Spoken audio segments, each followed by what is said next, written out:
Écoutez, est-ce que sur Tocsin, j'ai le droit de vous dire, mais je vais me le donner. Je ne sais pas quelles sont les conséquences. Elles sont peut-être importantes ou complètement oubliées. Mais je pense que M. Macron, et je l'ai dit dès 2007, est possédé par le diable. Voilà. Je pense que, je ne sais pas s'il en est conscient, mais tous les signes sont donnés. C'est-à-dire qu'il y a une fascination par la transgression, une fascination pour le mal, qui accentue le déclin de la France. Monsieur Macron n'est pas le seul responsable. C'est depuis des dizaines d'années, en tous les cas pour l'époque contemporaine de l'histoire, j'étais présente. Je dis que c'est l'aboutissement de ces 40 ans de vie politique, là où nous en sommes aujourd'hui. C'est ici qu'on t'a fabriqué. Qu'on m'a fabriqué? On ne vient pas au monde brisé. On est brisé par quelqu'un. Comment?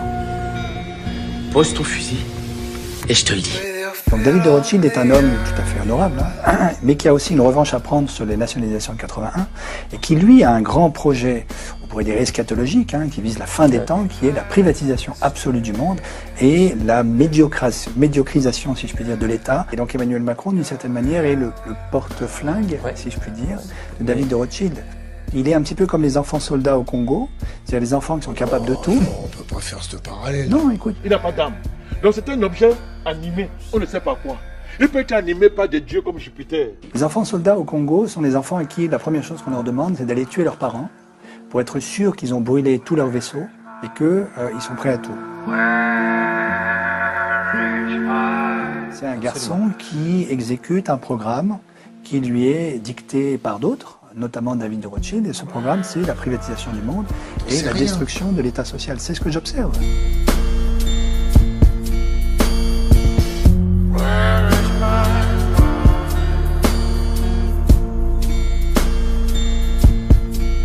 Est-ce que vous êtes en mission? Oui, c'est comme ça que je le vis. Depuis que je suis rentré dans le champ politique, je vis ça comme une mission.